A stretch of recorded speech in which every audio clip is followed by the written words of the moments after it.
NCERT video में आपका स्वागत है। आइए शुरू करते हैं अध्याय 9। स्वस्थ रहो, प्रसन्न रहो। आइए शुरू करते हैं अध्याय 9। स्वस्थ रहो, प्रसन्न रहो। हम यह जानते हैं कि हमें स्वस्थ रहना चाहिए। इससे हमारा शरीर व मन सही तरह से काम करता है।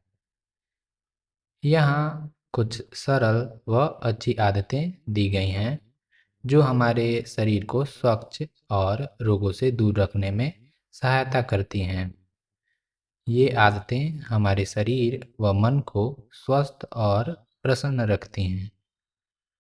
यहाँ पर कुछ अच्छी आदतों को दिखाया गया है, जैसे ब्रश करना, मुंह पोंछना, सोना, कंघी करना, हाथ धोना, स्नान करना, व्यायाम करना। स्वच्छ एवं प्रसन्नचित्त अपने आप से ये प्रश्न पूछिए, क्या आज मैंने दांत साफ किए हैं? क्या मैंने स्नान किया है? क्या मैंने बालों में कंघी की है? क्या मैंने साबुन से अच्छी तरह हाथ धोए हैं? क्या मेरे नाखून साफ सुथरे और कटे हुए हैं? दिनचर्या लिखिए। सुबह उठने से लेकर रात के सोने तक आप प्रतिदिन क्या-क्या करते हैं? उन कार्यों को लिखिए। क्या आपकी सूची में नीचे दी गई गतिविधियां शामिल हैं?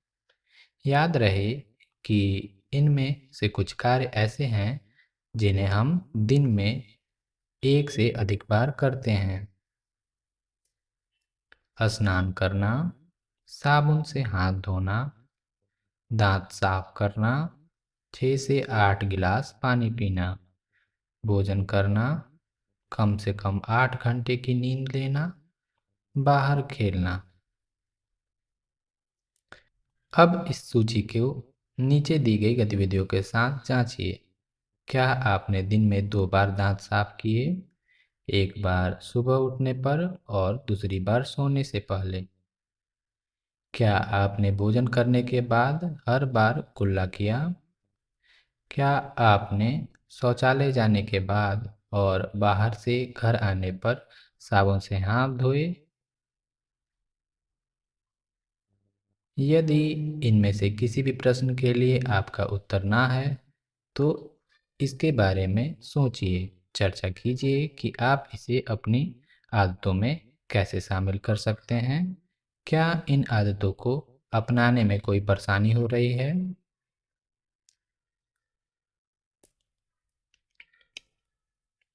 हम अपने दांत कैसे साफ करते हैं? मोयना के दादाजी अपने दांतों की सफाई बबूल या नीम के दातुन से करते हैं। मोयना ने अपने दादाजी से पूछा, दादू, आप हमारी तरह टूथब्रश का प्रयोग क्यों नहीं करते? दादू हंसे और बोले, असल में बात यह है कि मैं प्रतिदिन पास ही के पेड़ से ताजी दातून तोड़ता हूँ। उस दातून के सिरे को चबाता हूँ जिससे कि वह ब्रश जैसा बन जाए। उससे दांतों में फंसे भोजन के कण साफ करता हूँ। इससे मेरे मसूड़ों की मालिश भी हो जाती है। तुम भी किसी दिन इसका इस्तेमाल करके देखो। मोयना को नीम की टहनी का दातुन बहुत ही कड़वा लगा, परंतु हाँ, बबूल के दातुन का स्वाद ठीक था। मोयना ने बहुत ही उत्साहित होकर कहा, दादू, मैं बबूल के दातुन का इस्तेमाल करना शुरू कर सकती हूँ। पता लगाइए। अपने दादा दादी, नाना नानी या पड़ोस के बड़े लोगों से पूछिए कि जब वे छोटे थे तो अपने शरीर, बाल, कपड़े और दांत की सफाई करने के लिए किन चीज़ों का इस्तेमाल करते थे। क्या वे चीज़ें अब भी मिलती हैं? क्या आप जानते हैं, दांतों को ब्रश करने का यह आधुनिक तरीका दांत साफ करने के पुराने तरीके से ही विकसित हुआ है, जिसमें दांत को साफ करने के लिए नीम, बबूल और करंज जैसे पेड़ों की टहनी को दातून बनाकर उपयोग में लाते हैं। गतिविधि 1। संतरों और नींबू के छिलकों से घर की सफाई के लिए घोल क्लीनर बनाना। रसोई घर व स्नानघर में सतहों तथा फर्नीचर की सफाई और धूल मिट्टी व कीटाणुओं को हटाने के लिए तरह तरह की सफाई करने वाली वस्तुओं का उपयोग किया जाता है। आपके घर में इसके लिए किस तरह की चीज़ों का उपयोग होता है, पता लगाइए। आप स्वयं भी एक ऐसा सफाई का घोल बना सकते हैं जिससे पर्यावरण को कोई नुकसान नहीं होगा। इसके लिए आपको चाहिए 8 से 12 संतरे या नींबू के छिलके, जो कम से कम आधा लीटर के किसी पारदर्शी डिब्बे में भरे जा सकें। 10 साबुत लौंग या 2-3 तेज पत्ते इच्छानुसार। 2 प्याले सफ़ेद सिरका। इन सब चीज़ों को आधा लीटर के किसी पारदर्शी डिब्बे में डालकर ढक्कन बंद करिए।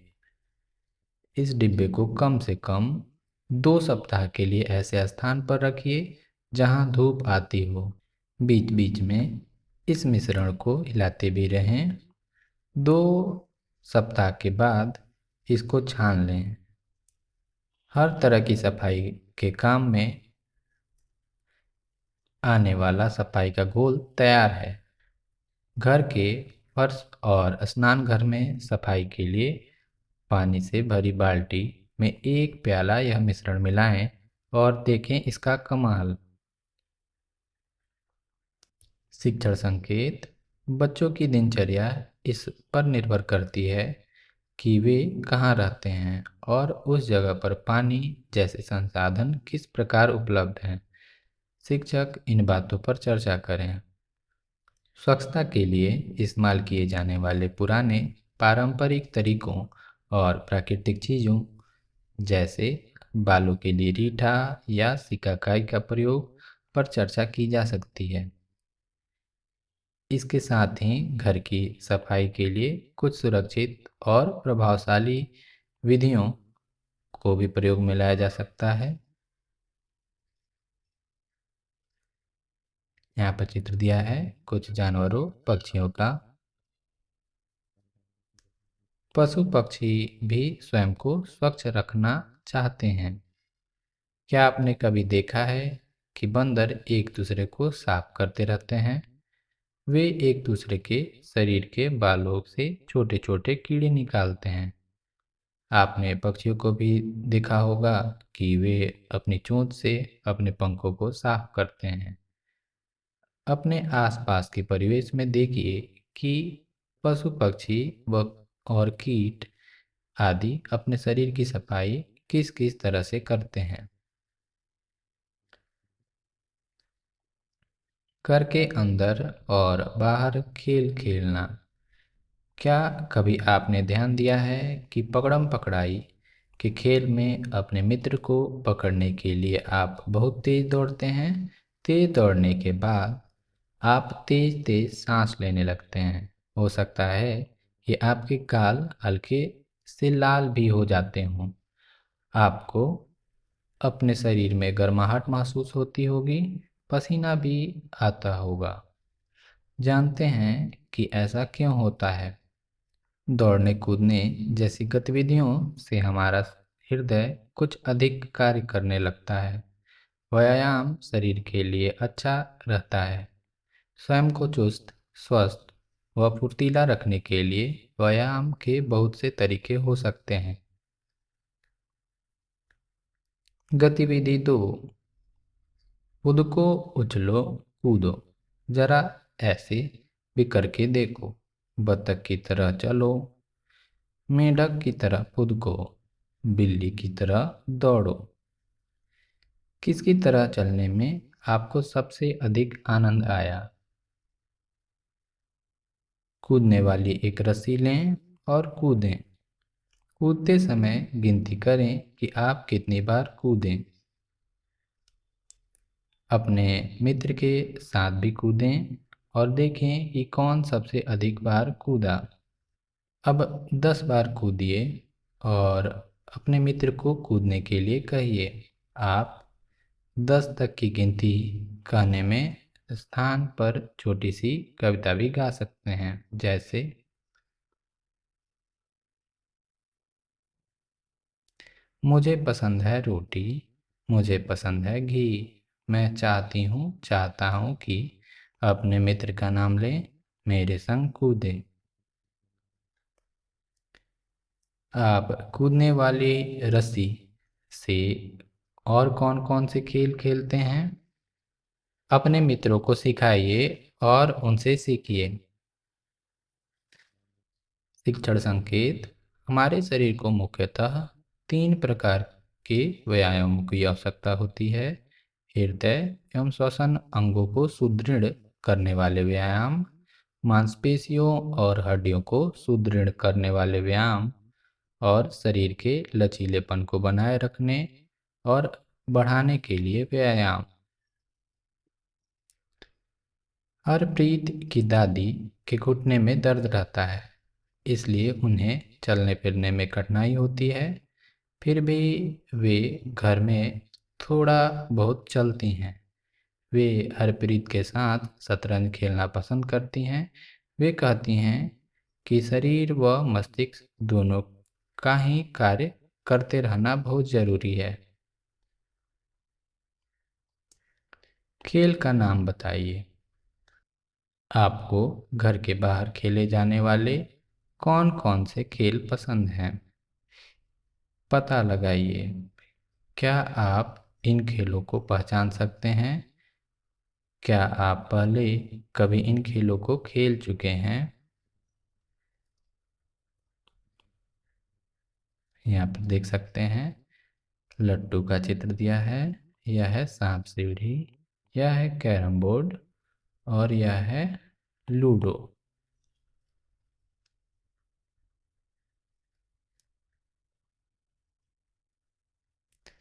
खोजिए। इस वर्ग पहेली में कुछ खेलों के नाम छिपे हैं। क्या आप उन्हें ढूंढ सकते हैं? आपको इनमें से कौन सा खेल पसंद है? आपके लिए एक उदाहरण दिया गया है। खेलों के नाम यहाँ पर है: फुटबॉल,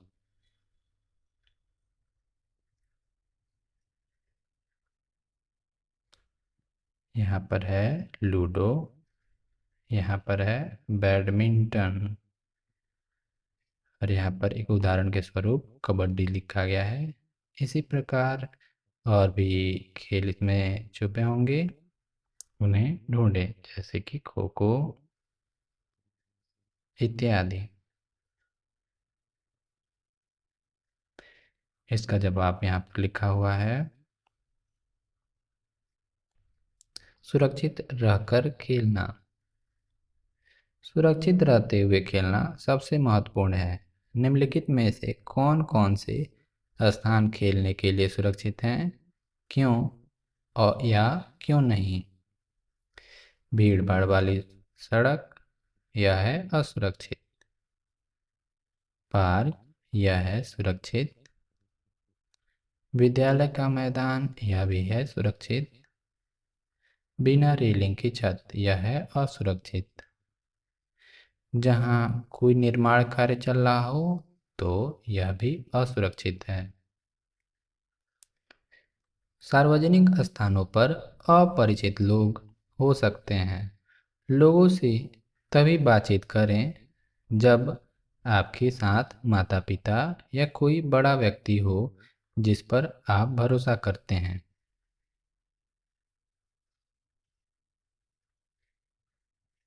उदाहरण के लिए, हेलो, मैं तुम्हारे लिए कुछ टॉफियाँ लाया हूँ।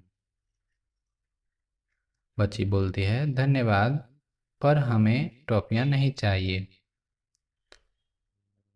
मुझे आपकी माँ ने आपको लाने के लिए भेजा है, पर मैं आपको नहीं जानता। बच्चों, आओ मैं तुम दोनों को घर छोड़ दूँ।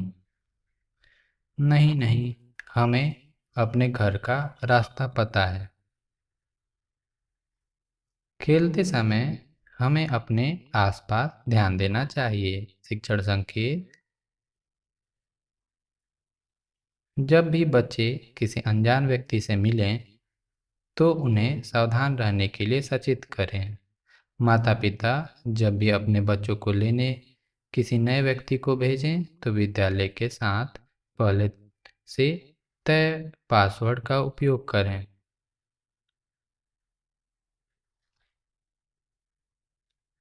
आइए मंथन करें।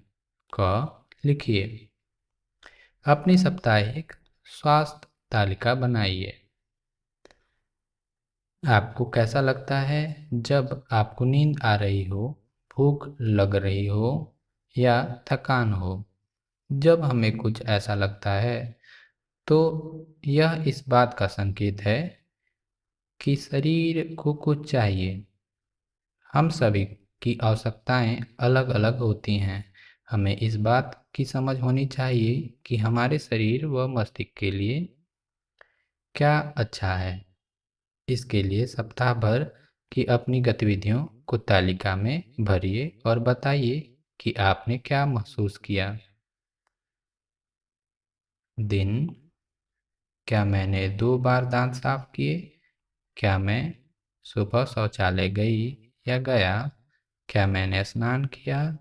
मैं कितनी देर सोया या सोई? मैंने नाश्ते के में क्या खाया?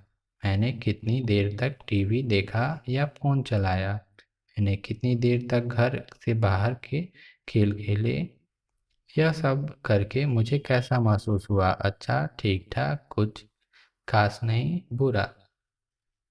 दिन है सोमवार, मंगलवार, बुधवार, गुरुवार, शुक्रवार, शनिवार, रविवार।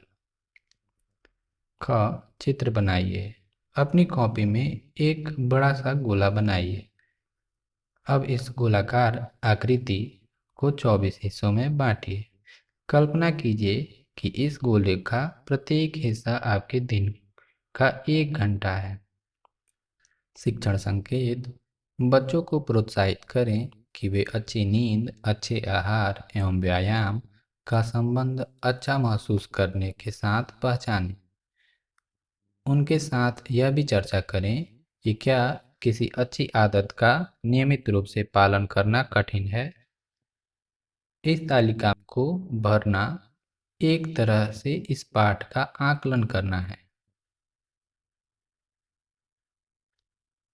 अपने पूरे दिन के 24 घंटों के में आप भिन्न-भिन्न गतिविधियों में कितना समय बिताते हैं, इस आधार पर गोले के इन हिस्सों में इच्छानुसार अलग-अलग रंग भरिए। उदाहरण के लिए, मोयना 8 घंटे सोने में, 2 घंटे भोजन करने में, 6 घंटे विद्यालय या फिर घर में पढ़ाई करने में, 2 घंटे बाहर खेलने में, 2 घंटे घर में अपने माता-पिता के साथ की सहायता करने में, 1 घंटा टीवी देखने में या फ़ोन पर खेल खेलने में, 1 घंटा स्नान, शौचालय आदि में और 2 घंटा अन्य गतिविधियों में बिताती है। अपने गोले के नीचे इन गतिविधियों का उल्लेख कीजिए।